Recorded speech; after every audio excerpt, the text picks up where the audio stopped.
If you're going to Electric Forest and you want a deep dive on this year's 2022 map, check out this video. To start with this map, pretty detailed, some things to note. So I'm going to zoom in on to the camp map, the camp icons and everything. It's really helpful to just get an idea of all the different icons we have going on here, from restroom, first aid, vendors, ice, where the shuttle stops are dropping you off, and other fun things that are included inside of Electric Forest. The pod icon is going to be super important as well for showers, water, and everything like that. When you get to camp, what I would take notice of, regardless of what area you are in, is to put a pin of where you are going to be at. I'm pretty sure when I went in 2018, we were in Camp DC, I want to say.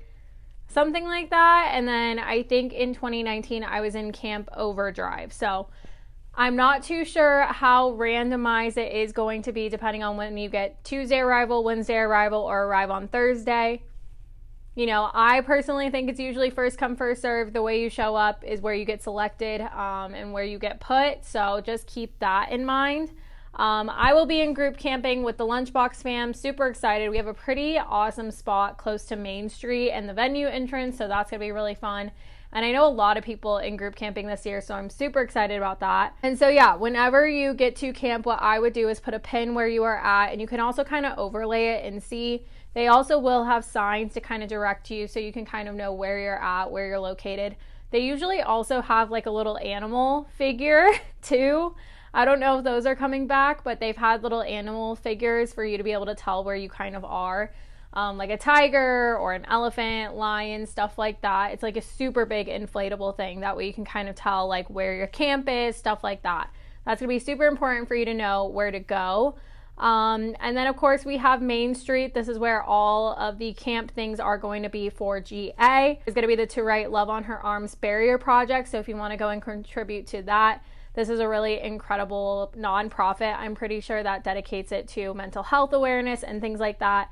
I will be participating in that as well. And then there's also lots of food options. There is the Brainery, and then there's also like a main cereal bar area. That's super fun. They also have really great photo ops. I've taken a couple photos there as well.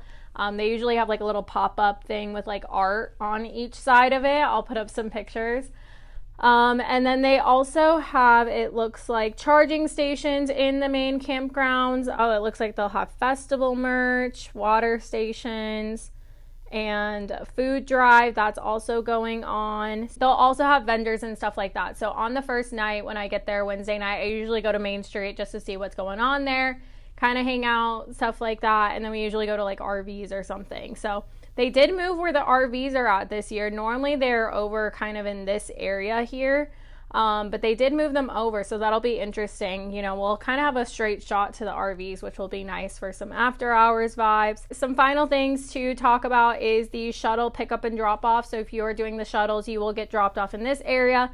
If you are doing the shuttles, you automatically get put into tent only camping. However, if you're meeting up with friends, just make sure you know where they're located at and you can go and camp with them. You don't have to camp in tent only camping if you do the shuttles. You can go meet your friends and whatnot. They also do have a Walmart shuttle. I've never done this before, but if you ever needed anything, you forgot something, you could always take the Walmart shuttle, which is super clutch. I'm not too familiar about the hours or anything like that, so you would have to kind of get some more info on that. That is kind of a lay of the land when it comes to the GA camping festival map.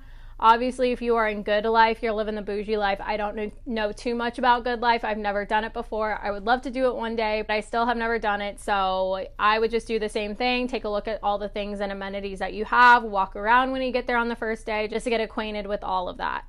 So then moving into the actual festival map. So there's not too many changes from what I can tell, except for a couple of things. The venue entrance will open up at 2 p.m. on Thursday. I'm going to tell you guys right away, the line is going to be crazy. If you can wait a little, you don't have anyone you want to see, I would wait it out just a little bit. I think the first person I want to see is at 5 o'clock, so I'm going to be kind of planning my day around that. Maybe I will go to the Main Street and go to the Brainery. I don't know. I just know it's always crazy. So sometimes we've even gone to like RVs and like, you know, they're always throwing down some music just to wait out the line. The line is going to be crazy. And I just know everyone's going to be so excited. We want to get back in. But like, if you can be patient, I would wait it out because it's going to be pretty hot. We also haven't talked about the weather. The weather, you guys, it's going to be beautiful. It's like the best forest weather we could have asked for. Anyways, getting into the venue. So you walk in and you automatically are going to see Tripoli. I'm interested to see what design they have. I will say if you are going to be at this stage for, you know, multiple sets, there is barely any shade except along like the tree line on the left hand side. So it's going to be a lot and it's hit with direct sunlight for a majority of the day. So just keep that in mind if you have multiple sets you want to see. They do kind of usually have some type of little shade created somehow, but otherwise it really is directly in that sun. But you have the Ferris wheel. If you want to do the hot air balloons, you can do the hot air balloons through there. And everything is cashless with Electric Forest this year, so just keep that in mind as well. They have food, drinks, water station, all of that thing. And then you keep moving along, and on the way to Ranch Arena, they do have things like the cheese bodega, which seems pretty new, honestly. I wasn't too familiar with that. And then they do have like a little EF radio area. They have a charging station. I think that they might have the same charging situation that they did in 2019, which I hope it's like that. And what that is, it's called Swift Charge. I want to say it might be called something else, but basically they give you like a little battery pack and you just pay a certain amount and you get to keep taking that little battery pack, you know, to them, and then they swap it out and give you a new one to keep your phone charged. I personally am just going to be packing a lot of battery packs. I have 3 of them because I'm going to be creating content with Electric Forest, so like my phone needs to stay charged. Otherwise, they do have something like that. I hope it's kind of like that system that it was in 2019, but we'll see. We'll see how everything goes. We have Ranch Arena, which is going to be the main stage, so this is going to be where all of our big headlining acts are going to be. Based on the lineup, like Grizz is going to play there, Porter Robinson will play there, Louis the Child will have a set there, String Cheese Incident will be there. Ranch Arena has direct sunlight closer to the stage, but further back there's lots of trees and shaded areas, so if you need to cool off, I love going there and just like laying it out.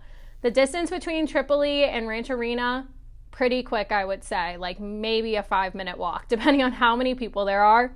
Maybe if you're on the farther end, closer to the venue entrance, that walk from the entrance to Ranch Arena, maybe like solid 5 to 10 minutes, depending on how fast you're going and who you're stopping to see. All of these are estimates because it's been so long since I've been there, so I'm doing my best here, but that's kind of the timing you can gauge if you have sets that you're seeing at Tripoli and going to Ranch Arena. I will say the food by Ranch Arena is always pretty fire, so I'm excited about that. I'm also curious about this donut area here. My boyfriend loves the donuts. I'm also wondering if the candy shop is still there. Would love to check that out. And then we have the actual forest going on here. So we have the Sherwood Forest sign is actually going to be over by the chapel. So if you're wanting that like moment of, oh my God, I'm at Electric Forest, then you will go near the chapel and be able to see it over there. The elephant should also be over there as well. They just don't put him on the map because there's just so many things to explore with Forest, and you will see it. There are 2 entrances into the forest when you're coming from Ranch Arena. So if you go to the left, that's not going to be the umbrella side necessarily. On the right will be the umbrella, so you get to walk under the umbrellas and everything like that. So I'm going to be taking everyone that way first, but going to the left you'll see some other really amazing art installations and things like that. But it all kind of like meets somehow. You'll see it when you get there, but there's lots to explore, obviously. And so within the actual forest, there are 3 stages, minus the silent disco, but there's the Grand Artique Trading Post. They haven't released this lineup yet. This is going to be a different set of set times and lineup and everything. The Observatory and the Honeycomb. The Honeycomb was brand new in 2019. It replaced the forest stage. I think I only saw like 1 set there, but you'll get to see a lot of iconic home to forest, like residents of Electric Forest, honestly, at that stage. And I'll talk about the lineup in that video as well. There is also Reincarnation Village. This is also like another kind of area that's very chill. You can hang out in, it's shaded, stuff like that. if you ever feel hot, I just always say go into the forest because it really does cool off in there. Within the forest, there's going to be lots to explore. There are bathrooms, there are hammock areas and things like that. You can get drinks. There's also like the trading post. There's lots to explore. There will be lots of performers as well. So I'm just going to let you guys experience it for yourself. I feel like I still haven't even seen everything there is in the forest. I definitely have more time to explore this year, which I'm really excited about. And then when you come out of the forest, you'll be met with, you know, the rest of the festival grounds. So we have Sherwood Court. So if you are coming from, say, Ranch Arena, going through the forest to Sherwood Court, that might be like about another 10 minutes, just depending, to get through the forest and everything like that. If you're coming from Tripoli and going to Sherwood Court, and even the Hangar Carousel Club, could be like 10 to 15 minutes depending on how fast you walk and how many people there are. For the travel time, I actually meant like 15 to 20 minutes, even a little bit more than that if you're coming from Tripoli and going to Sherwood Court or the Hangar. That's about the distance to get from one end to the other. Not 10 to 15. You would have to be like booking it, but probably closer to 20 minutes. Now in this area, there was a major change this year. They got rid of the Jubilee stage, which I thought was interesting. And they did a new setup for the Hangar and Carousel Club. So Jubilee was just another stage. I saw Charles I there. It was a big kind of like circus tent vibe.